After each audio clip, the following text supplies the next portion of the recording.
사무엘하 21장 10절 11절입니다. 제가 대신 읽어드리도록 하겠습니다. 같이 눈으로써 이렇게 보시면 좋으실 것 같습니다. 아이야의 딸 리스바가 수확하기 시작할 때부터 하늘에서 물이 그들을 위해 쏟아지기까지 굵은 배를 가져다가 자기를 위하여 바위 위에 펴고 낮에는 그들 위에 공중의 새들이 알지 못하게 하며 밤에는 들짐승들이 범하지 못하게 하니라 라는 말씀이 나왔습니다. 기도하고 시작하겠습니다. 하나님, 오늘도 좋은 날 주셔서 오후에 참 오전 예배와 더불어 하나님의 말씀을 볼 수 있는 복된 기회 주신 것 감사드립니다. 우리의 복의 근원은 예수님이시고 주님께서 참 지극히 높은 곳 시온에서부터 빛을 비춰주이사 우리의 삶 가운데 복을 명하여 주셨다 우리가 분명히 믿습니다. 말씀을 통해서 유익이 있을 수 있게 도와주시고 우리가 예수님의 말씀 가운데 유익 안에서 참으로 실천하며 살 수 있는 순종의 마음 또한 허락해 주십시오. 예수님의 이름으로 기도했습니다. 네, 오늘의 어떤 배경되는 내용들은 이제 사울 시대가 마무리되고 다윗의 시대가 열리게 되었습니다. 근데 다윗의 시대가 열리게 되었지만 하나님께서 복을 주실 수 없는 상황이 되었어요. 그러니까 오전에도 복에 대한 이야기였습니다. 어쩌면 우리가 복을 받을 수 있기를 원한다면 주님께서 복이 어떤 종류의 것인지 우리가 복받을 만한 사람이 되어야 될 테고, 또 한 가지는 복이 어디로 빠져나가는지를 잘 봐서 빠져나가지 않게 딱 지키는 것도 필요할 것입니다. 제가 예전에 결혼한 지 얼마 안 됐을 때 작은 집에서 이제 시작을 하게 됐는데 그 집이 조금 허름하거나 그러지는 않았어요. 허름하진 않았는데 우풍이 좀 심했습니다. 그래서 겨울에는 보일러를 많이 떼어도 벽이 얇고 냉기가 차니까 거기서부터 찬바람이 막 내려 들어오는 거예요. 여러분이 잘 아실 거예요. 요즘 애들은 잘 모를 것 같아요. 근데 좀 어르신들은 잘 아시는 게 아무리 온도를 지키려고 한다라도 바람이 빠져나가면은 헛거다. 아실 것입니다. 똑같이 하나님께서 복을 주고 싶으신데 복받지 못할, 그러니까 복이 빠져나가는 상황을 마무리하지 못하면은 복을 주시지 못하는 상황이 될 수도 있습니다. 오늘 제목은요, 조금 독특합니다. 죽은 자를 위한 애곡입니다. 네, 죽은 자를 위한 애곡. 배경을 먼저 말씀드리고자 합니다. 사울의 시대가 끝났다고 말씀드렸습니다. 1절을 한번 보시게 되면, 그때 다윗의 시대에, 그러니까 21장입니다. 사무엘하. 그때 다윗의 시대에 해를 이어 3년 동안 기근이 있으므로 다윗이 주께 여쭈었더니 주께서 대답하시되 그것은 사울이 기브온 사람들을 죽였으므로 그와 피를 흘린 그의 집으로 인한 것이니라 하시니라.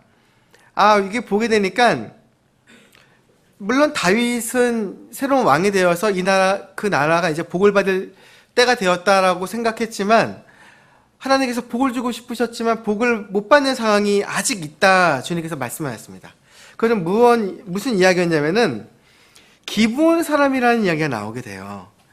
이 기브온 사람은 우리가 잘 알다시피 여호수아기 때에 그 이스라엘 민족이 그 땅에 들어가니까 아말렉 족속 중에 한 부족이었던 기브온 사람들이 하나님에 대해서 두려운 마음을 갖게 됐어요. 그리고 우리는 그냥 이처럼 죽는 것보다 하나님 앞에서 언약을 맺고 이스라엘 사람들이랑 같이 살겠다 이런 생각을 하게 되었습니다. 그래서 우리가 잘 아는 이야기죠. 이렇게 마른 빵, 곰팡이에 설고 그래가지고 신발도 허름한 것들 다 이렇게 떨어져 가는 거, 옷도 허름하게 입고 와가지고 나귀한테 안장을 한 다음에 언약을 맺자 우리 하나님 앞에 하나님께 이거 드립니다 이렇게 말하면서 우리는 저 멀리서 왔습니다. 그러면서 이야기를 했어요. 우리는 하나님을 두려워하기 때문에 하나님 앞에서 우리 서로 사이좋게 지냅시다라고 했습니다. 어쨌든지 간에 하나님께 물어보진 않았었죠. 이스라엘 사람들이요. 그리고 언약을 맺었습니다. 나중에 보니까 어이구 다음 동네 사람인 거예요. 다음 집에 가야 되는데 다음 집에 살고 있네요. 그러니까 아니 너희들 우리에게 거짓말하지 않느냐 이렇게 이야기가 나오게 된 거예요. 근데 어떻게 해요? 이미 하나님 이름으로 같이 사이좋게 지내자고 이야기를 했으니까 서로 막 싸우고 막 그랬었습니다. 하여튼 기브온 사람들은 그로 인해서 이스라엘에 남게 되었고 하나님을 두려워하는 사람들로서 이방인이면서도 이교도이었지만은 하나님을 두려워하는 사람들로 이스라엘 밑에서 말 그대로 이스라엘 하나님을 이렇게 어떤 면에서는 마음적으로 섬기는 그런 사람들로서 허락된 어떤 민족이 되었다는 것이죠. 근데 사울이 하나님에 대한 열심이 있다 보니까 쫓아다니면서 블레셋이랑도 싸우고 막 그랬어요.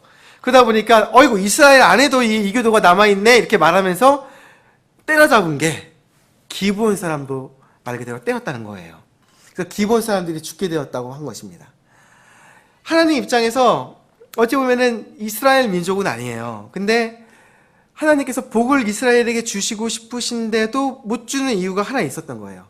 이교도, 이전에 이교도였지만 하나님의 품 안에 들어와 있는 그 이방 사람들, 그 사람 또한 하나님의 품 안에 들어와 있는데 그들이 이미 이스라엘로 인해서 죽은 거, 특히 사울의 집안으로 인해 죽었다는 거에 대해서 하나님께서 눈을 딱 감고 이스라엘에게 그냥 복을 주실 수 있는 상황은 아니셨던 거예요. 어찌 보면 하나님께서 복을 내려주신다는 것은 우리 안에 허락되어 있는 약속입니다. 우리가 아닌 이스라엘 민족도 하나님의 자녀들로서 그 어떠한 주님 안에서 어떤 특별한 입지가 있고 주님께서 아브라함을 통해서 주시는 복들이 있습니다. 우리 또한 이교도였지만 이전에는, 하지만 지금은 예수님을 믿는 믿음을 통해 아브라함의 자녀들로서 자손이 되었다 이렇게 말씀하시면서 하늘의 복이 우리 안에 허락되어 있습니다. 여러분 믿으시죠? 예, 우리가 분명히 믿습니다. 그거를요. 하나님께서 약속해 주신 것이고, 게다가 우리가 얼마큼 믿을지는 모른다 하더라도 예수님을 통해서 하나님의 자녀들이 되어서, 예수님과 나는 예수님은 하나님의 독생자 아들이시고 우리는 하나님의 아들들이 되어서 예수님과 공동 상속권을 가지게 되었다. 성경이 이미 말하셨습니다. 우리 안에는 넘치는 복과 은혜를 받을 권리가 우리의 손에 있습니다.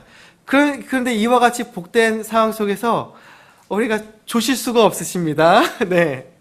왜냐? 우리 안에 이 기쁜 소식들이 놓여져 있는데 누군가는 듣고 주님 감사합니다. 내가 복을 받아갑니다. 라고 하겠지만 누군가는 아쉽게도 눈을 감고 있으면 받지 못할 수도 있기 때문입니다. 무엇을 말하느냐? 내 안에 빠져나가는 것들에 대해서 한번 생각해 볼 필요가 있고요. 이스라엘의 다윗이 자기 시대가 열렸습니다. 주님이 나의 삶에 복을 내려준다는 것들을 생각하게 되었을 때 예상할 수가 있습니다. 그 상황에서 먼저 물어보게 된 게, 주님 왜 복이 안 내려오죠? 주님께 간구하기 시작했어요. 3년 동안 가뭄이 있었다고 합니다. 여러분, 우리 성도분들, 우리가 내 삶 안에 분명히 주님께서 약속들이 이렇게 넘치고 넘치는데 내 안에 왜 약속이 내게 아닐까? 아직 나와는 좀 다른 이야기처럼 성경 이야기가 여겨지신다면 다윗처럼 물어볼 필요가 있을 것입니다. 다윗이 주께 여쭈었더니 주께서 대답하셨다고 말씀하시기 때문입니다.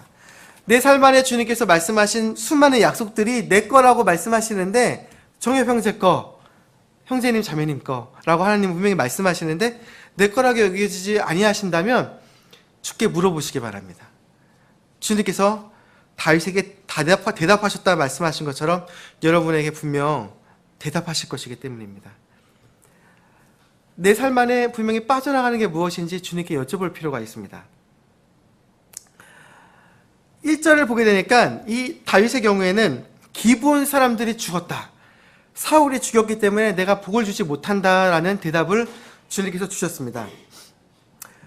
그 틈에 한번 생각해 보십시오. 우리 주변에 하나님께서 내 가까이에 나를 통한 복의 통로로서 두신 사람들이 있지는 않은가. 근데 내가 혹은 눈 감고 있거나 혹은 내가 내 주변에 기브온 사람들, 그와 같은 입지의 사람들을 인지하지 못한 사람이 있지는 않는가 여겨볼 필요가 있습니다. 기브온 사람은 이방민족이었음에도, 원래 이방민족이었지만 주님께서 자신의 품 안에, 그러니까 이스라엘을 통해서 하나님을 깨닫게 하는 역할로 그들을 가까이 두셨어요. 이스라엘에게 품 안에 두신 거였습니다. 여러분, 우리 주변에 우리 안에도 가족과 친구와 친척들이 있습니다. 하나님께서 그들을 여러분을 통해 또 저를 통해 하나님을 알게 하시려고 그들을 우리 가까이 두신 겁니다. 우리의 삶 안에 기부온 사람들인 거예요.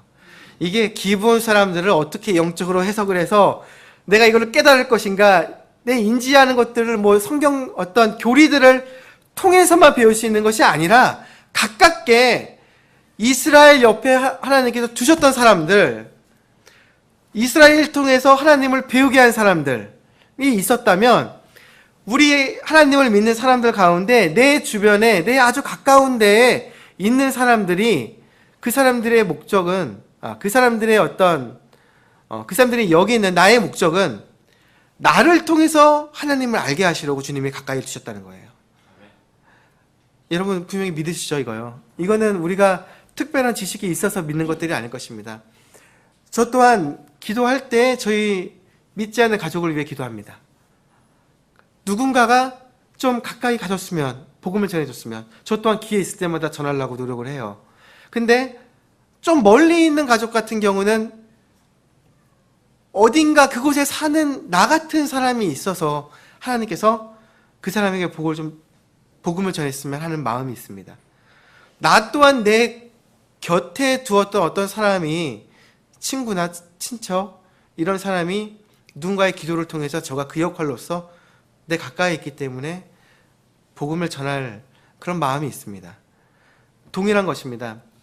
이스라엘 민족 옆에 기본이 살아있다는 것은 하나님께서 동일하게 그들에게 복을 주기 위해서 이스라엘을 또한 사용하시는 것. 우리 입장에서 우리 가까이 있는 사람들이 누구일까? 내가 복음을 전해야 될 사람이 누구일까? 내가 기도해야 될 사람이 누구일까를 더욱 직접적으로 우리가 생각해 볼 필요가 있다는 것입니다. 2절을 보게 되니까 기브온 사람들에 대해서 어떤 일들이 있었는지 설명하십니다. 이제 기브온 사람들은 이스라엘 자손에 속하지 아니하였으며 아모리 족속 약간의 아말렉이라고 제가 잘못 말했습니다. 아모리 족속입니다. 아모리 족속 중에서 남은 자들이었더라. 이스라엘 자손이 전에 그들에게 명령하였거늘 사울이 이스라엘과 유다 자손을 향해 열심히 있으므로 그들을 죽이려고 꾀하였더라. 왕이 기브온 사람들을 불러 그들에게 말하니라. 그러니까 이 상황들을 보게 되니까 결국 우리 주변에 어찌 보면은 우리가 정신 차리고서 신앙생활에 있어서 진지하지 하지 못하면은 손쉽게 내 주변에 있지만 죽어가는 사람들이 있을 수 있다는 겁니다. 내가 믿기 때문에 나의 믿음으로 인해서 그 사람들이 구원받는 건 아니죠. 그렇죠? 나의 믿음이 있기 때문에 믿는 자로서 그들에게 복음을 전할 때 그들에게 구원받을 기회가 생깁니다. 내가 만약에 내 가까이에 하나님이 사람들을 두셨지만 내가 눈을 감고 내가 하나님에 대해서는 열심히 있어요. 교회 나갈 때는 주님께 크게 부르짖습니다.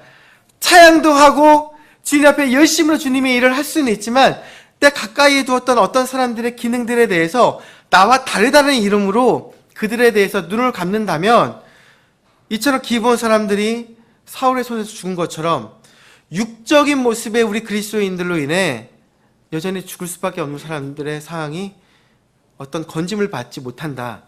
이건 또한 그런 일이 있을 수 있다는 것입니다. 우리가 보통 다윗은 영적인 그리스도인, 그리고 대조적으로 사울은 육적인 그리스도인 이렇게 보게 됩니다. 사울의 삶이 참 육신적인 삶이었고요. 다윗의 삶은 육신이 나올 때는 있지만 그래도 주님께 계속 무릎을 꿇으면서 주님께 찬양하고 경배하며 회개로 돌이키는 어떤 영적인 삶을 사고 싶어하는 그리스도인의 모습이 보여집니다. 우리 또한 동일한 것 같습니다. 한 끗 차이인 거예요. 사울과 다윗의 차이는 하나 차이입니다. 다윗 또한 육적으로 정욕이 확 나올 때도 있었습니다. 자기가 그 군사들을 이미 보내가지고 전쟁에 보냈지만 이제 군대를 보냈으니까 나는 왕자가 편해니까 위에 올라가가지고 쭉 보다 보니까 여인이 목욕을 하네. 야, 저 여인 좀 데려와라. 내 아내로 삼아야겠다. 밧세바의 경우도 그랬죠. 다윗 또한 동일해요. 넘어질 수도 있어요. 다윗 또한 화나기도 하고 전쟁에서 말 그대로 담을 타고 칼을 쓰던 사람인데 얼마나 남성다웠겠습니까? 이거는 얼마나 남성답고 담대하고 강한 사람이었겠습니까? 육신적으로도 아주 강한 사람이에요.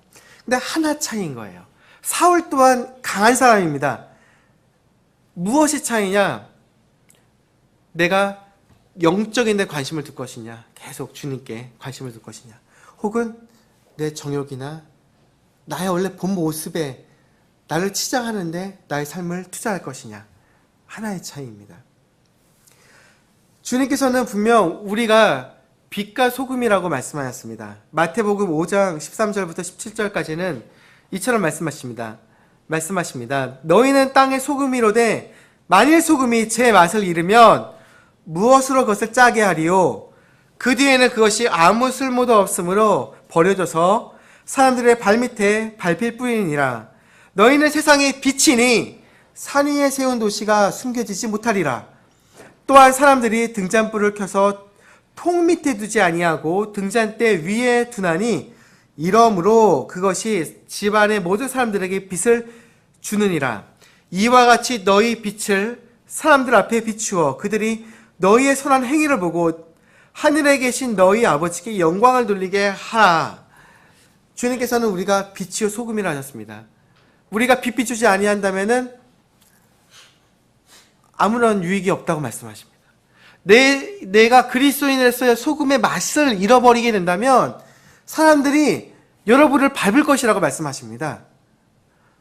내 생각에는 그들과 동화되면서 뭔가 좀 더 잘하고 타협을 하면 낫겠지, 좋은 상황이 되겠지라고 생각하지만 주님께서는 맛을 잃으면 밟힐 것이다. 그들이 밟을 것이다 말씀하십니다.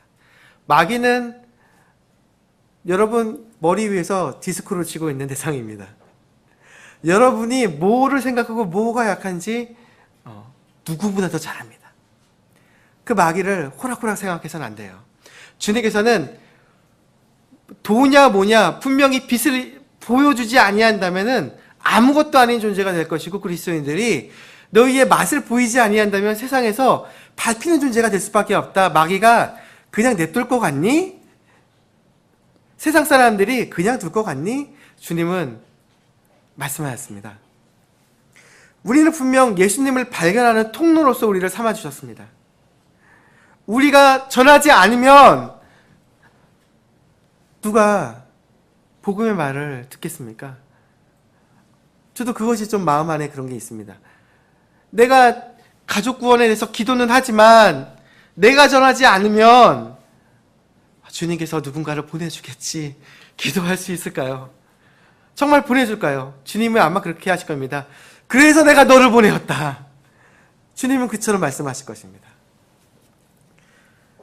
나의 역할이 분명 빛과 소금이라면 내 가까이에 두었던 그 존재는, 그와 같은 친구와 가족은 나를 통해 예수님을 알게 하려고 주님께서 바로 여러분이 생각하는, 지금 생각나시는 그분을, 그 사람을 여러분 곁에 두신 것입니다. 로마서 10장 14와 15절은 말씀하십니다. 그런즉 그들이 자기들이 믿지 아니한 분을 어찌 부르리요? 자기들이 듣지 못한 분을 어찌 믿으리요? 선포자가 없이 어찌 들으리요? 보내어지지 아니하였으면 그들이 어찌 선포하리요?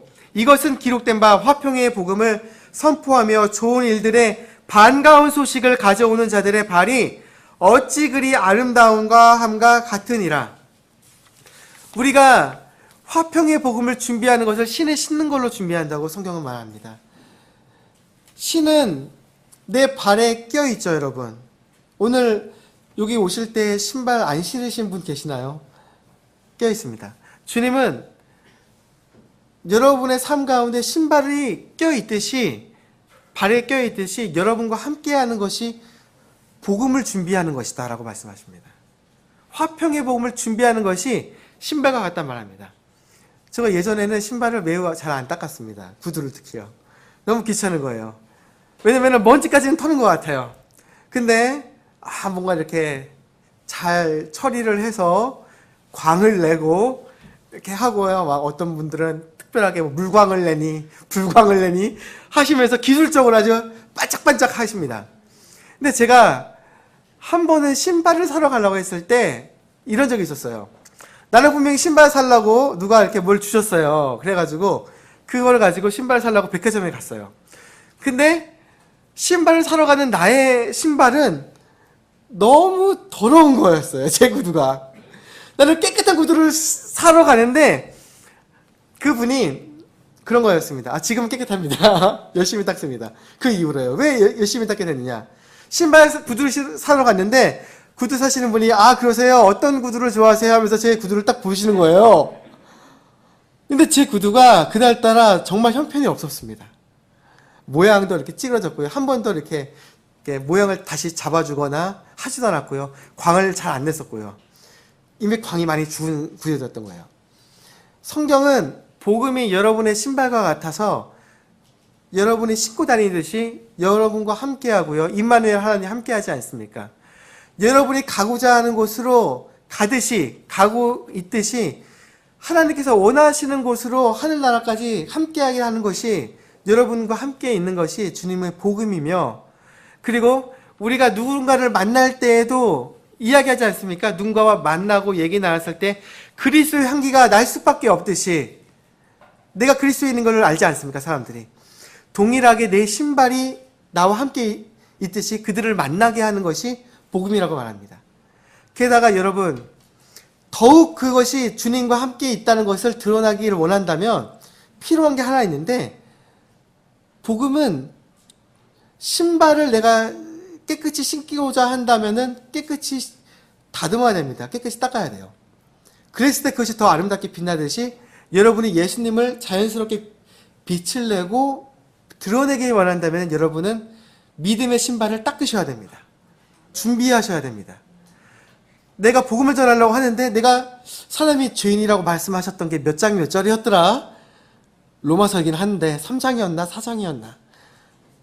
기억나지 않는다면 그 말에서 담백하게 말하지 못해요. 모든 사람이 범죄하여 하나님의 영광을 이루지 못하더니 모든 사람이 뭐였더라? 잠깐만요. 이래서는 빛내기가 좀 부족합니다. 광이 부족합니다. 자연스럽게 내가 예수님에 대해서 증거하기 원한다면 주님은 복음의 신을 준비하는 거라고 말씀하십니다. 다시 돌아와서요. 주변에 두어있는 모든 사람들, 주변에 있는 모든 나를 통해서 빛을 비추어주기 원하는 그와 같은 대상들이 내가 만약 눈을 감는다면 그들의 구원이 멀어지고 있다는 것을 나는 깨달아야 한다는 것입니다. 내가 바로 주님의 빛이고 내가 바로 주님이 드러내기 원하는 소금이기 때문입니다. 만일 내가 밝은 그 광채를 감춘다면 사람들은 내 안에 있는 그 소망, 기쁨, 넘치는 주님에 대한 감사를 결코 알기가 어려울 수도 있습니다. 3절로 돌아가서 다음 이야기로 이어지게 됩니다. 우리는 답답한 마음이 생길 거예요. 3절을 보게 되니 그러므로 다윗이 기브온 사람들에게 이르되 내가 너희를 위하여 무엇을 하랴? 내가 무엇으로 속죄하여야 너희가 주의 상속 유업을 위하여 복을 비겠느냐? 오전에 들었던 하나님의 복된 말씀, 주님께서 정말 복을 주고자 하실 때 그 원리들 정말 진리지 않습니까? 그 진리를 나의 것으로 가져가려고 할 때 아직은 내 안에 이렇게 습득되어 있지 않은 부분들이 있다면 주님께 묻고 여쭈고 내 단단해져 있는 것들을 깨부수면서 이것들을 부드럽게 만들어가는 그런 과정들이 필요합니다. 다윗 또한 직접 그 사람들을 불러다가 기브온 사람들에게 물어봤어요. 내가 너희를 위해 무엇을 해야 되냐? 여러분, 이 모든 과정은 좀 더 직접적이고 솔직해야 될 것 같습니다. 게다가 기브온 사람들과 이스라엘 사람들의 관계처럼 내 안에 내 가까이 있는 구원받을 사람들의 구원에 대해서는 더욱 직접적으로 말할 필요가 있다고 생각합니다. 내가 둘러 말할수록 무슨 말 하는지 사람들이 모를 수 있습니다. 저희가 그러지 않습니까? 정치인들이 너무 둘러 말해요, 요즘에. 그죠? 너무 둘러 말해서 도대체 저 사람들이 무슨 말을 하고 있는지 알 수가 없어요. 직접적으로 질문들을 던지면은 뭐 이거는 이래서 뭐 이렇게 하고 생각합니다 라고 말을 하지, 아니요 네라고 물어보는 질문에 대해서는 답하는 사람들이 별로 없습니다. 그들이 생각하기에는 그렇게 하면은 더 많은 사람들을 포용하고 더 많은 표를 얻을 거라고 생각하지만, 듣는 대중들은 어떠죠? 우리 답답해요. 답답하지 않으시나요? 그죠? 동일합니다. 우리는 분명한 빛을 비춰야 되고 분명한 맛을 드러내야 할 것입니다. 네, 우리는 세상과는 다른 평안이 있기 때문입니다. 내가 믿는 예수님에 대해서 드러나는 것은 원래 원초적으로 세상과는 타협하지 못할 부분이 있다는 거예요. 요한복음 14장 27절은 말합니다. 내가 너희에게 평안을 남기노니 곧 나의 평안을 너희에게 주노라. 세상이 주는 것과 달리 내가 너희에게 주노니 너희는 마음의 근심도 말고 두려워하지도 말라. 원체 우리가 받은 평안, 우리가 받은 그 은혜라는 것은 세상이 나에게 주지 못하는 것이고, 오직 하나님과 나와의 관계 안에서 그것들이 확정된 것입니다. 이것은 바꿀 부분들이 없어요.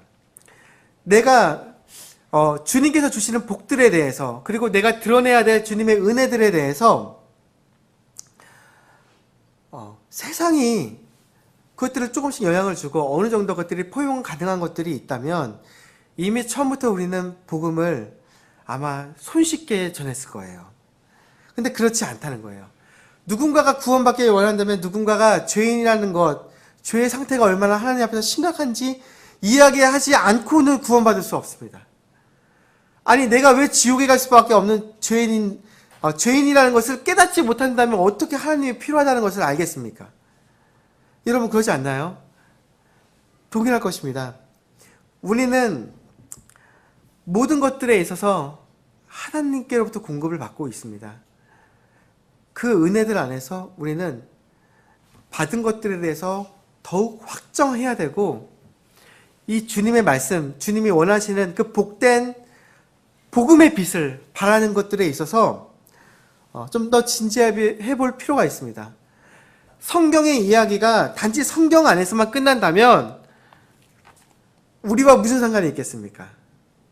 근데 그와 같이 사는 것이 우리 믿는 사람들에게 하나님께서 원하시는 것이고, 믿음이 세상을 이겼다 하신 그 말씀이 너희의 것이라고 주님께서 여전히 성경 기록에서 이처럼 말씀하신다면 우리는 우리의 믿음에 대해서 더욱 진지하고 분명한 맛을, 색깔을 보일 필요가 있습니다. 누군가 그랬대요. 데이빗 브레너드와 같은 사람이, 그분은 인디안들에게 그 18세기에 복음을 전했는데, 복음을 전하는데 내가 인디언 말을 하나도 못하는 거예요. 그러니까 전할 방법이 없잖아요. 그러니까 그분은 오두막에 들어가서 말씀 읽고 기도하고 말씀 읽고 기도하는 거예요. 근데 우리는 이제 그렇게까지 못 해봤던 것 같아요. 근데 이분은 주님의 넘치는 그와 같은 인재 속에서 하나님의 어떤 뜨거운 사랑을 깨닫기까지 금식과 기도 안에서 그냥 푹 빠져버리셨던 거예요. 내 몸이 정말 힘들어가고 그리스도의 십자가를 짊어지는 것을 기도로서 배운 거예요. 그 인디언들을 향한 하나님의 사랑을 깨닫기까지 기도하고 그들을 위해 탄원했다는 거예요. 그랬을 때 하나님께서 그가 복음을 전하려고 했을 때 인디언 말을 할 줄 아는 어떤 사람을 옆에다가 두셨는데, 통역자죠. 근데 그 통역자가 술을 이만큼 먹고 왔대요. 술을 어디까지요? 눈 감고 계시면 얼마큼 드시는지 모릅니다. 이만큼 먹고 왔다고 합니다. 그런데 그 사람에게 통역을 한다면은, 내가 해서 하나님이라고 말하면 그 사람은 하나님 이렇게 하겠죠. 막 그렇게 술 취해서 비틀비틀거리는 사람이 얘기를 했는데, 그때 그가 전했던 그 복음의 메시지를 듣고 인디언들이 하나님께 엎드려서 부르짖으면서 하나님 앞에서 통곡하며 죄를 회개하고 예수님을 부르짖었대요. 그 땅에 인디언들에게, 그 미국의 인디언입니다. 인디언들에게 하나님의 부흥이 임했대요. 역사적인 사실이라고 합니다. 우리가 기도를 할 때 조지 밀러의 이야기를 들어요. 놀라운 이야기들. 1만 번 받았다더라. 나는 10번도 못 받은 것 같은데. 여러분 몇 번이나 기도 응답을 받으시나요? 1만 번이요? 예, 끄덕끄덕. 지금도 이렇게 이러시는 분들은 동의하고 계십니다. 난 1만 번 받았다. 이렇게. 여러분, 근데 그와 같은 삶이라는 것이 나와 정말 동떨어져인 것이라고 성경은 말합니까? 아니죠. 엘리야 또한 우리와 성정이 동일한 사람인데 하나님께 그처럼 간절히 간구하니까 하나님이 들어주셨다고 말씀하십니다. 주님께서는 분명히 우리 같은 정말 이렇게 나약한 사람이더라도 우리의 가까이 있는 사람들을 두셨을 때에는 비록 성정이 우리와 같은 사람들도 하나님께 간절히 간구하면 그들이 구원받을 통로를 여시기도 하시고 내가 전하는 예수님의 간단한 그 복음의 소식이 사람의 마음을 열고 그들이 예수님을 발견하게 하실 수 있다는 것을 성경은 실증하고 있는 책입니다. 여러분 동의하시지 않습니까? 이것이 단지 성경의 이야기와 나는 믿음 생활 달라 그런다면은 왜 우리가 천국 갈 것을 바랄까요? 의미가 없는데요. 모든 약속은 우리에게 주어져 있습니다. 세상이 감당하지 못하는 한 것이 하나가 있다면 그것은 하나님께서 말씀하시기를 너희의 믿음이라고 말씀하십니다. 무엇이든지 하나님에게서 난 것이 세상을 이기느니라. 세상을 이기는 승리는 이것이니 곧 우리의 믿음이니라. 주님께서는 세상에게 복음을 전할 때 그 통로가 그 빛이 우리이고 그와 같은 것을 믿어지게끔 만들어지게끔 하는 것이 우리의 믿음일 수도 있다고 말씀하신 거예요. 여러분 우리가 사람들에게 복음을 전할 때요 예수님의 처녀 탄생에 대해서 설명하고자 해요. 예를 들어서 하나님이시다를 설명하기 위해서 처녀에게 나셨다고 얘기를 하는데 그거 어떻게 사람들에게 이해를 시키겠습니까? 성령님 없이 그게 가능하겠습니까? 하나님께서 그들의 마음을 열어주시지 아니한다면은 어떻게 처녀가 아이를 낳았다고 그것을 믿어지겠느냐고 이야기할 수 있겠습니까? 우리는 진리인 성경 가지고 있는데 우리가 빛을 비출 때 우리의 믿음과 더해져서 정말 능력 있게 나아가지 아니한다면 우리의 빛은 등잔 밑에 두는 것이 될 수도 있고요. 또한 우리가 내고자 하는 그와 같이 예수 그리스도의 맛을 뺀 채 그들에게 이와 같은 거야 라고 설명할 수도 있다는 거예요. 우리가 너무나도 잘 알다시피 내가 한 주간 죄를 지었어요. 그러면 그 주의 말미에 누군가가 예수님을 알고 싶어요 라고 말할 때 내가 담대하게 복음을 전할 수 있겠습니까? 저는 못하겠더라고요. 그 경험적으로 너무 많이 경험해봤습니다. 그래서 우리는 정말 이제는 확정할 필요가 있습니다. 나의 믿음에 대해서 나의 구원이 이미 확정되어 있기 때문에 내가 전하는 예수님에 대해서 나는 믿음을 확정하고 그들에게 전할 필요가 있습니다. 그러기 위해서 필요한 것이 이제 나오게 됩니다. 그렇게 말하니까 기브온 사람들이 대답하기 시작합니다. 4절부터 말하는데 기브온 사람들이 그에게 이르되 다윗에게 말합니다. 우리는 사울과 그의 집에서 은이나 금을 취하기를 원치 아니하고 또한 왕께서도 우리를 위하여 이스라엘 안에 사람을 죽이지 마옵소서 하니 왕이 이르되 너희가 무엇을 말하든지 내가 너희를 위해 그것을 행하리라 하매 그들이 왕께 응답하되 우리를 소멸시킨 사람 곧 우리를 멸하여 이스라엘 지역의 어느 곳에도 남지 못하게 하려고 우리를 대적하여 계략을 꾸민 사람 즉 그의 아들 중에서 7명을 우리에게 넘겨주소서. 주께서 택하신 사울의 기브야에서 우리가 그들을 주를 위해 목매어 달겠나이다 하니 왕이 이르되 내가 그들을 주리라 하니라. 우리가 이와 같이 주님께서 앞에서 말씀하신 것처럼 무엇이 문제이다라고 말씀하셨을 때, 무엇이 문제다라고 했을 때 기브온 사람들이 말할 때요, 왕이시여, 이걸로 인해서 괜한 사람들 죽이거나 다치게 하실 필요 없습니다. 문제의 근원만 제거하시면 돼요. 말했습니다. 동일합니다. 우리가 우리의 어떤 문제들에 대해서 하나님이 복을 못 주고 계신 거에 대해서 깨달았을 때 괜한 사람들을 두고 형제 때문이야, 자매 때문이야, 혹은 세상에서 누구 때문이야 라고 성내거나 화내실 필요가 없습니다. 정치인 때문이야 라고 말씀하실 필요도 없습니다. 원래 우리가 이미 성경에서 본 것과 같이 우리가 받는 평안은 세상의 것이 아니고 하나님이 주시는 것이고, 우리의 마음의 평안, 그리고 우리가 받는 복은 하나님의 관계 안에서 얻는 거였다고 말했습니다.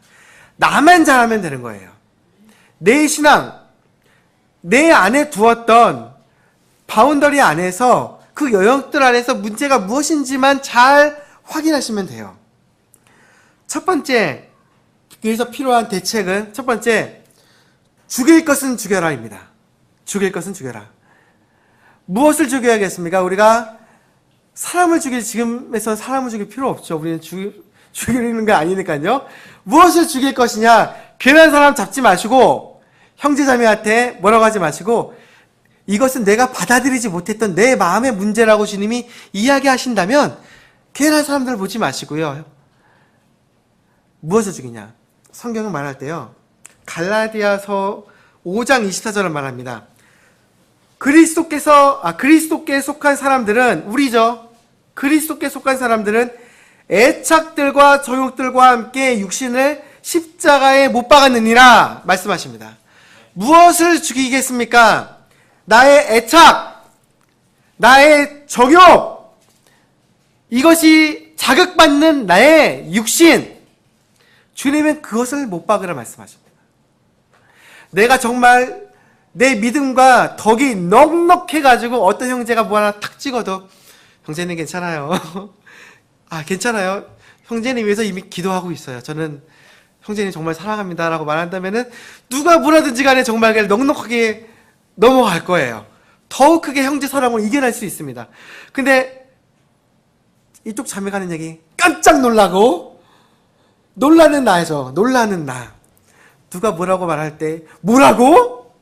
한다면 이미 나의 육신은 그처럼 너무나도 많은 자극받는 그런 상태로 되어져 있다는 것입니다. 주님은 첫 번째 대책 하나, 죽일 것은 죽여라. 무엇을 죽이냐? 괜한 사람 잡지 말고, 괜한 사람들 보지 말고, 세상 바라보지 말고, 나의 애착과 저욕들을 육신과 더불어서 십자가에 못 박아라. 주님께서는 말씀하신 것입니다. 갈라디아서 5장 24절이었습니다. 그렇고 보니까 실제적으로 한번 접근해보죠. 그러면 내가 애착하는 게 무엇일까? 여러분 주머니에 뭐 갖고 계시나요? 여러분 화장실 가실 때 무엇을 가지고 가시나요? 성경책 가지고 가시나요? 네? 스마트폰. 내가 애착하는 거 1호 스마트폰을 못 박아라. 내 애착하는 거죠. 자, 우리 자매님들, 우리가 성경에서는 우리가 어떤 화려한 것들로 치장하라는 게 아니라 덕으로서, 어떤 예수님의 성품에 맞는 것들로 이렇게 나를 치장해라 이렇게 말씀하세요. 막 금이나 은이나 이런 반짝거리고 이런 걸로 하지 말아라 이렇게 하십니다. 내가 너무 반짝거리는 걸 좋아한다. 내가 미모에 이렇게 좋아한다. 화장품 광고를 보니까 나 저거를 바르면 내가 분명히 저렇게 될 것 같아 여겨지고 자꾸 그걸 사고 싶은 마음이 생기시면 주님은 무엇을 못 박아라? 화장품을 못 박아라. 그것을 자극받는 나의 마음을, 내 정욕을, 그래서 못 박아라. 첫 번째 거는 말 그대로 스마트폰, 화장품처럼 내가 애착을 갖는 거, 정말 내 손 안에 있는 거, 정말 못 박으시기 바랍니다. 예, 그렇다고 해서 당장 이렇게 학생들 엄마한테 스마트폰 바꾸려고 벽에다가 바꾸나 못으로 바꾸나 그러면 안 되고요. 내 마음에 애착이 갖는 거 그냥 던져놓고 성경책을 가까이 두는 거예요. 조금씩 기도해보는 거예요. 자꾸 많은 것들 검색이라는 미명 아래 막 찾으려고 하지 말고, 굳이 필요해가지고 그렇게 한다면 검색하는 거 성경 검색 한번 해보시기 바랍니다. 아, 이 말씀이 무엇이었지? 기본이 무슨 의미야?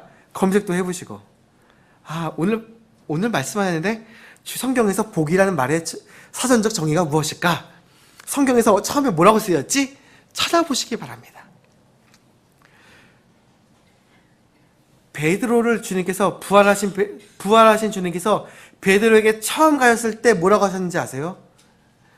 너가 그에게 직접 자신을 드러내어 주셨을 때 앉혀놓고 말씀하신 게 세 가지였는데, 양들을 먹이라는 얘기를 하셨잖아요. 근데 처음 물어본 게 너가 이것들보다 나를 더 사랑하느냐 물어보셨습니다. 이것들보다 나를 사랑하느냐? 스마트폰보다 나를 더 사랑하느냐? 이 세상보다 나를 사랑하느냐? 예수님은 물어보십니다. 또한 두 번째 못 박을 게 정욕이었습니다. 정욕. 죄로 이어지기 쉬운 게 정욕입니다. 내가 보는 것을 조심해. 아멘 하시죠. 보통 아이들이 그랬습니다. 내가 보고 있는 것을 조심해. 내가 생각하는 것을 조심해. 내 손이 찾고 있는 것을 조심해. 지금 주님께서 바라보고 계시다는 내용으로 그 찬양이 끝납니다. 지금 하늘의 아버지께서 바라보고 계시니까 조심하렴. 주님이 없다 여기지 마시고요. 정욕을 못 박으시고 애착을 못 박으시고 거기에 깜짝 놀라는 나의 마음을 진정시키려고 하지 말고, 내가 이런 존재임을 주님 앞에 십자가 못 박으시기 바랍니다. 믿음으로. 주님, 나는 마음이 너무 좁은 사람이에요. 형제가 얘기할 때 이처럼 놀라고, 자매가 얘기할 때 당황하고 뭐라고, 이렇게밖에 안 되는 사람이에요. 제가 너무너무 급한 사람이거든요. 원래 잘 아시죠, 여러분들이. 그래서 나는 자극을 안 받고 싶다, 이렇게 기도할 때가 있어요. 주님, 저는 좀 넉넉하게 좀 품어주는 사람이 되고 싶어요. 이렇게 기도할 때가 있습니다. 여러분들도 좀 그렇게 한번 기도해 보시기 바랍니다. 나는 나의 어떤 육신이 자꾸 뭘로 인해 깜짝 놀라거나 그러지 말고, 여러 상황에서 형제 자매들을 품어주는 어떤 믿음으로 주님 앞에서 드러나길 원해요. 나는 그런 사람이길 원합니다. 라고 기도해 보시길 바랍니다. 이제 첫 번째 대책은 뭐였죠? 죽일 것은, 이거 지금 물으시면 안 됩니다. 죽일 것은 죽여라. 두 번째는 살릴 것은 살려라 합니다. 다음 구절 한번 보시겠습니다. 7절을 보시니, 사람은 이제 못 박았어요. 넘겨줘요. 근데 다윗은, 그러나 다윗과 사울의 아들 요나단 사이에, 곧 그들 사이에 있었던 주의 맹세로 인하여 왕이 사울의 손자요 요나단의 아들인 무비보셋은 아끼니라. 막상 7명을 뽑아가지고 죽이려고 했는데 다윗이 생각이 난 거예요.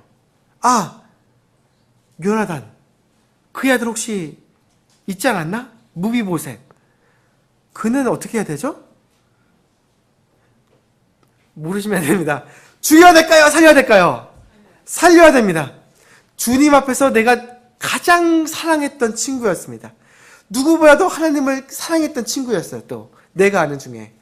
그와 사이에서 주님의 이름으로 언약을 맺어가지고 너희의 집과 내 집이 서로 화목하게 지내자, 그렇게 언약을 맺었어요. 그렇기 때문에 요나단의 아들은 반드시 살려야 돼요. 살릴 것은 살리시기 바랍니다. 육을 죽이는 거였으면, 나의 정욕을 죽이는 거였으면, 나의 영, 예수님과 교통하는 나의 영은 주님 앞에서 항상 살아있게 있도록 관리를 하셔야 될 것입니다. 내 영은 깨어서 항상 살아있어야 할 것입니다.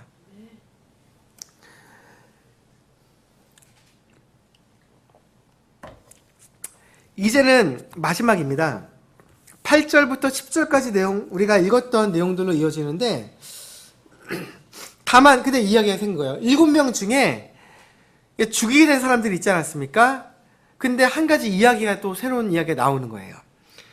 7명을 죽였는데, 다만 왕이 아이야의 딸 리스바라는 여인이 나오는 거예요. 리스바의 두 아들, 곧 그녀가 사울에게 낳은 알모니와 무비보셋, 지금 그 요나단의 아들 무비보셋이 아닙니다. 여기는 또 다른 무비보셋이죠.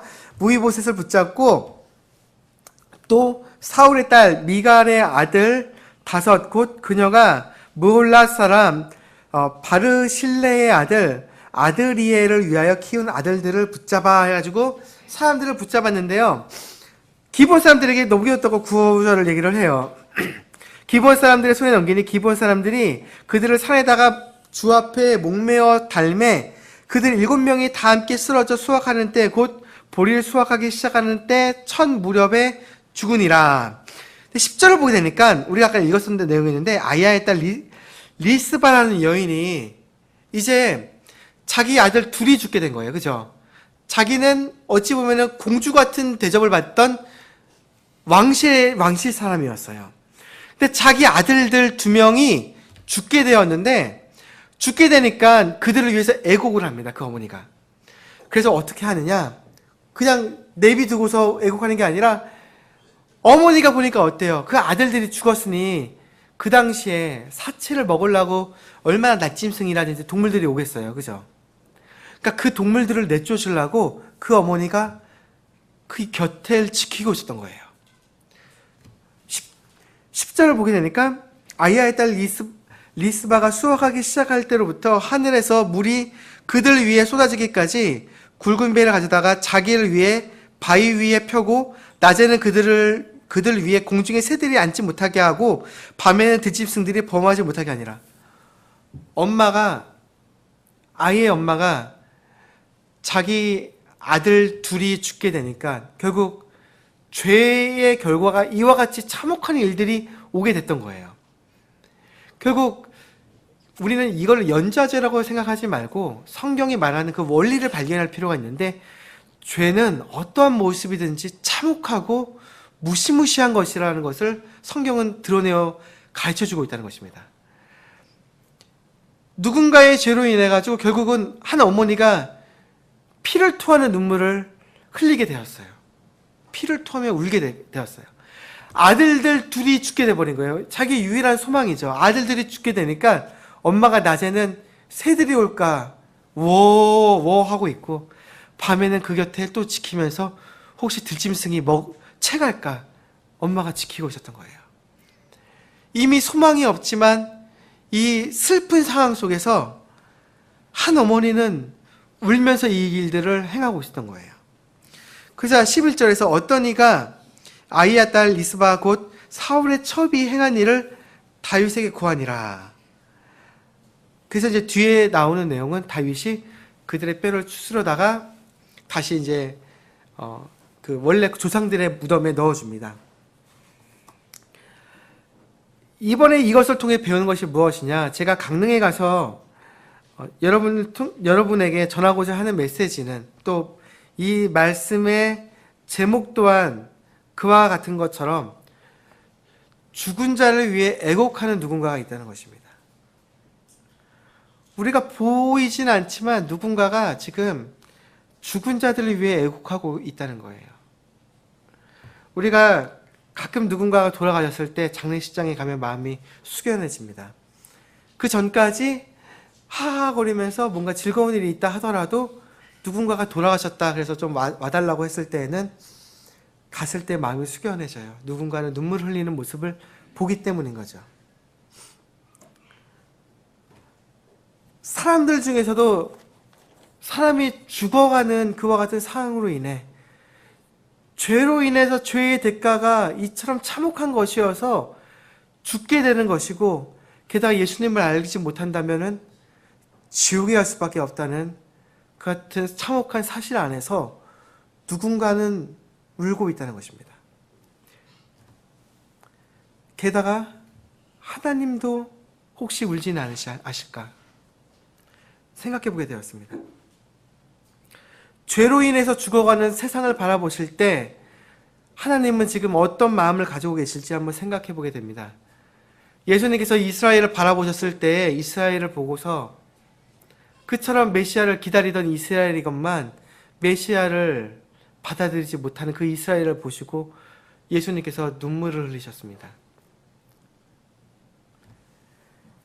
도대체 하나님께서 죄인이 죽어가기를 내가 정녕 바라지 않는다, 죄인이 죽는 걸 원치 아니한다 하신 그 말씀들이 도대체 나와 얼마만큼 상관이 있는지 내 마음을 한번 열어볼 필요가 있습니다. 내 닫힌 마음을 빗장을 한번 제껴보고 내 마음에 닫혀있는 곳 안에 도대체 내가 죄인들을 사랑하는가?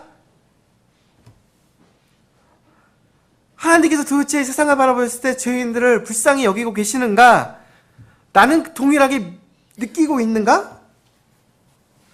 한번 생각해 볼 필요가 있습니다. 이것이 정말 여러분 우리가 피하고 싶은 주제이시나요? 하나님께서 죄인들이 죽어가는 게 불쌍히 여기신다는 게요. 그런다면 우리조차 구원받지 못했고 또한 우리 안에도 소망이 없습니다. 내 주변에 내 가족을 구원해 주세요, 내 친구를 구원해 주세요 라고 말할 자격이 없어지기 때문입니다. 내가 정말 죄인들이 죽어가는 것들에 대해 하나님의 마음을 모른다면 우리는 영 딴 삶을 사고 있는 거랑 동일할 것입니다. 소금이 맛을 잃으면 세상에서 밟힐 뿐이다, 예수님께서 말씀하셨습니다. 왜 이처럼 말하느냐? 하나님께서는 분명히 죄인들이 이미 정죄를 받았고 단지 그 심판이 죽을 때까지 미뤄져 있으며 그들에게 예비된 정죄가 이미 그들의 머리 위에 있다고 말씀하시기 때문입니다. 로마서 1장 18절 20절까지 내용은 이처럼 말합니다. 하나님의 진노가 불의 안에서 진리를 붙잡아 두는 사람들의 모든 경건치 아니한 것과 불의를 대적하여 하늘로부터 계시되었나니 이는 하나님을 알만한 것이 그들 속에 분명히 드러나 있기 때문이라. 하나님께서 그것을 그들에게 보이셨느니라. 그분의 보이지 아니하는 것들 곧 그분의 영원하신 권능과 신격은 창세로부터 분명히 보이며 만들어진 것들을 통해 깨달아 알을 수 있나니 그러므로 그들이 변명할 수 없느니라. 모든 사람이 변명할 수 없다고 말씀하셨어요. 하나님께서 이미 하나님을 알만한 것을 그들이 알도록 예비하셨고 드러내어 주셨기 때문에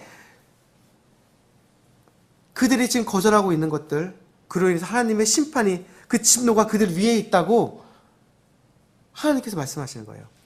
사형수에게 재판관이 말합니다. 사형! 그러면 교수대까지 올라가기까지 시간이 있습니다. 지금 이 상황인 거예요. 내가 아는 사람 누군가가 교수대까지 살릴 수 있는 시간이 있는 거예요. 그렇다고 해서 그들이 사형이라는 하나님의 진노의 그 판결이 되돌리진 아직 않은 상태라는 거예요. 우리가 예수님의 피로써 그들이 건진받았다, 너희가 건져서 죽을 필요 없다 하고 그들에게 빛을 비추지 아니한다면 주님께서 말씀하시기를 그들이 여전히 영으로는 죽은 자들이고 여전히 진노가 그들의 머리 위에 있다. 사형! 하나님께서 이미 이처럼 말씀하실 수밖에 없다. 성경이 말하고 있는 것입니다. 여러분이 알고 있는 누군가가 걸어다니시고 말한다고 해서 그들이 살아있다고 믿지 마시기 바랍니다. 하나님께서는 그들이 예수님을 알지 못하면 그들이 여전히 죽어있다고, 이미 죽어있다고 말씀하고 계시기 때문입니다. 다시 살아나지 않은 상태에서는 여전히 죽어있는 상태일 뿐인 것입니다. 제가 신학교에 있을 때 어떤 한 이야기를 들었습니다. 여러분에게 같이 나누고자 하는데, 신학교의 학장님이었던 섹슨 목사님께서 젊으셨을 때였던 것 같아요. 거기가 테네시 주다 보니까 유명한 어떤 테네시 스모키 마운틴이라는 어떤 국립공원이 있어요. 산들이 아주 이뻐요. 그런데 한 번은 어떤 학생들이, 교회 학생들이었던 것 같아요. 청년들이 그 스모키 마운틴의 겨울에 그 눈을 밟으면서 이렇게 하이킹 같은 거를 하러 몇몇 사람들이 갔다는 거예요. 근데 갑자기 폭설주의보가 내렸다고 합니다. 폭설주의보가 내려서 그 그러니까 말 그대로 미아가 돼버린 거예요. 그래가지고 구조대가 갔고 부모들은 어떤 시설에서 모여 있었다고 합니다. 근데 거기 모임 안에 어떤 그 교회 성도분이 가게 되시니까 목사님이다 보니까 얘기를 듣고 가만히 있을 수 없잖아요. 가신 거예요. 근데 어떤 일이 있었다는 거예요. 조금 사람들이 초조하게 기다리고 있는 상황에서 속보가 왔던 거예요. 사망자 누구누구누구, 구조자 누구누구누구누구 이야기가 나온 거예요. 근데 그 이야기를 딱 목사님이 보았는데 좀 이상한 상황이 나온 거예요. 그걸 알리잖아요. 사람들한테. 그걸 알리는 사람이 알렸는데 그걸 듣고 받은 어떤 한 어머니가, 아이의 어머니가 자기 아들도 그 산에 실종되어 있는 상태인데 어머니가 약간 이상하지만 이렇게 얘기를 한 거예요. 아, 다행이다. 내 아들은 구조자에 들어가서, 사망자가 아니라 구조자에 들어가서 다행이다 이렇게 얘기를 했대요. 근데 조금 뭔가 통신이 다시 왔고요. 뭔가 다시 리스트가 바뀌었다는 거예요. 그래서 어떤 분이 가서 그 어머니한테 얘기를 한 거예요. 죄송합니다. 뭔가 오류가 있었습니다. 당신의 아들은 죽었습니다. 여러분, 하나님께서 보셨을 때요, 내가 사랑하는 누구지만 아직 하나님을 알지 못하는 그 누군가가, 내가 알고 있는 그 누가, 주님은 죽은 자라고 말씀하십니다. 하나님의 진노가 그의 머리 위에 있다. 하나님은 말씀하고 계십니다. 이미 하나님을 알만한 것을 그에게 제시하였지만 그가 거절하기 때문에 하나님께서는 이미 그가 변명할 수 없는 상황에 놓여져 있다라고 성경은 분명히 말하고 계시기 때문입니다. 내가 여전히 사랑합니다. 하나님. 그래도 그는 좀 어떻게 방법이 없을까요? 돌려하지 마시고 간절히 기도가 필요할 것입니다. 간절히 기도하는 마음으로 어떻게든 붙잡고 그를 불에서라도 지옥에서라도 건져낼 작정을 해야 될 것입니다. 제가 강릉에서 어떤 식당에 가게 되었습니다. 토요일 날 식당에 가게 되다가 또 꽈배기 집을 하나 발견한 거예요. 꽈배기 집이 무슨 달인 이렇게 나온 거예요. 방송에 나왔다고 하는 거예요. 그래서 제가 저희 자매랑 애들을 데려가다가 밥 먹고 저기는 꼭 가서 저 꽈배기는 먹어봐야 돼.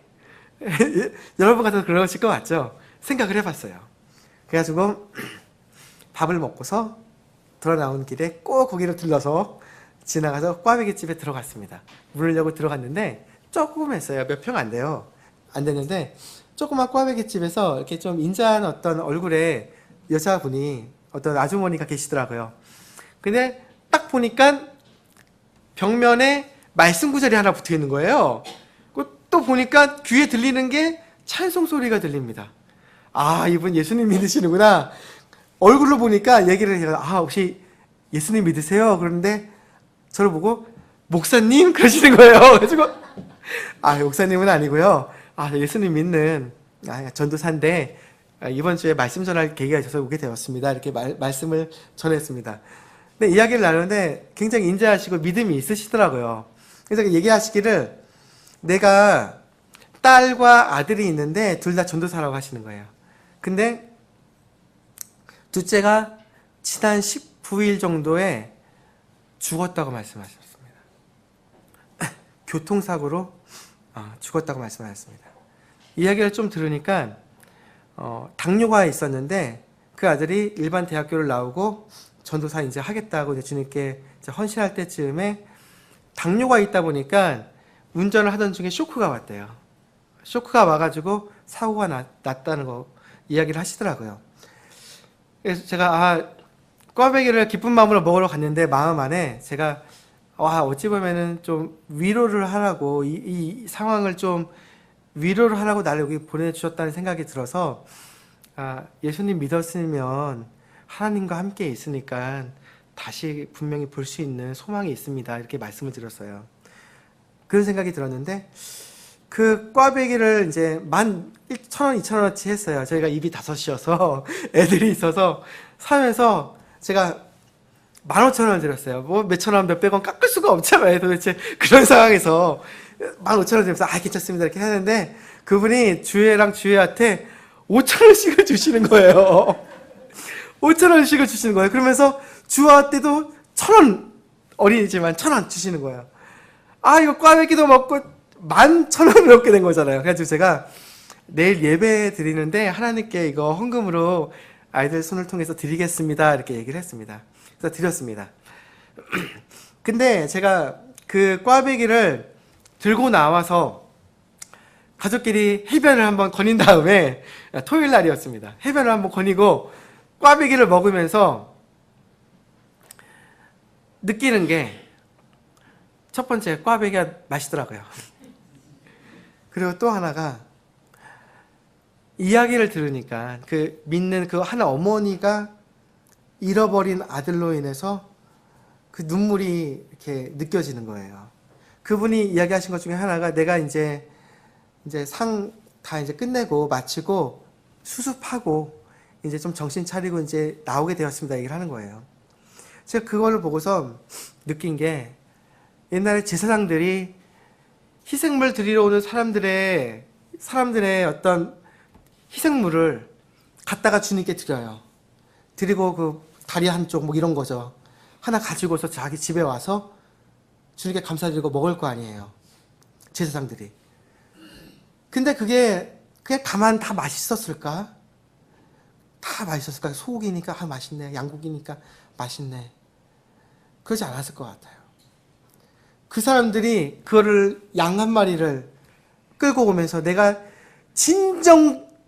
정말 가난하지만 하나님께 드릴 것이 없어서 내 죄 구속하신 주님께 감사해서, 혹은 내 죄 용서해 주기를 바라서 이 양 한 마리를 끌고 왔을 때, 제사장들이 그 사람들의 눈물을 바라보며 그들의 슬픔을 보고서 주님 앞에서 탄원하면서 드린 그 희생물의 그 어깨 한쪽, 이런 거 하나 가져왔을 때, 내가 먹을 때 다 빚이라고 여겼을 것입니다.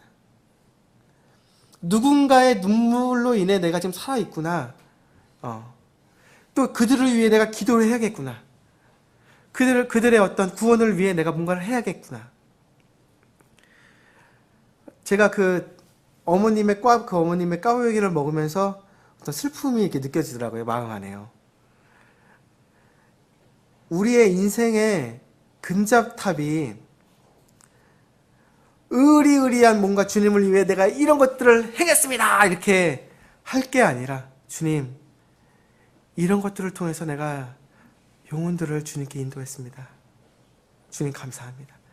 내 가족에서 구원해 주신 거 감사드립니다. 내 친구 구원해 주신 거 감사합니다. 바른 믿음 주셔서 내가 잠자다가 깨어나게 되었고, 복음 전하게 되었고, 주님께서 마음 열어줘서 구원해 주신 것 주님 감사합니다. 거기에 소망을 둬야 될 것입니다. 정말 올 한 해는 작정을 하시고, 우리가 내 가족 구원을 위해 주님의 바짓자락이라도 붙잡고, 주님 지나가시면 안 됩니다. 주님 구원해 주십시오. 그런 마음으로 올 한 해를 우리 인생의 마지막 해라고 생각을 해야 할 것입니다. 누가 알겠습니까? 그 어머님에게 있어서 그 하나밖에 없는 아들이 저 만나기 보름 전에 돌아갈 줄 누가 알았겠습니까? 근데 분명한 건 한 가지는, 우리가 사랑하는 누군가가 갑자기 죽을 수도 있다는 것입니다. 구원받았으면 그래도 감사하겠지만, 구원받지 않았다면 분명한 것은, 하나님께서는 그들의 머리 위에 여전히 진노가 있다는 것입니다. 기도하고 마치겠습니다. 하나님 아버지, 저희의 연약함을 주님께 솔직히 고백드릴 수밖에 없습니다. 주님 도와주시기 바랍니다.